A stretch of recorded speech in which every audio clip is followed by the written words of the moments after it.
మేము కూడా మార్టిగేజ్లు రిలీజ్ చేసే బాధ్యత మాది అని కూడా నేను మనవి చేస్తాను. ఈరోజు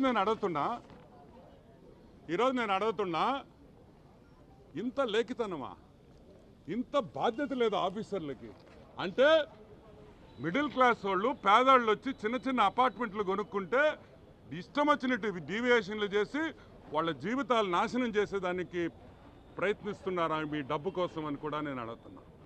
ఈ ఓసీ సర్టిఫికేట్ రిలీజ్ చేసిన దానికి సుబ్బారావు ఎంత తిన్నాడు, డిపార్ట్మెంట్ ఎంత తినింది, అసలు బిల్డర్ ఏంది, ఎల్టీపీగా పనిచేసేది వాడే బిల్డింగ్ కడతాడు, వాడే శాంక్షనింగ్ చేసేస్తాడు, వాడే అప్రూవల్ ఇచ్చేస్తారు. మీరంతా తైతక్కలు తింటారు, తైతక్కలు ఆడుతూ కమిషనర్ ఇరికిచ్చేదానికి ట్రై చేస్తున్నారని కూడా నేను మనవి చేస్తాను.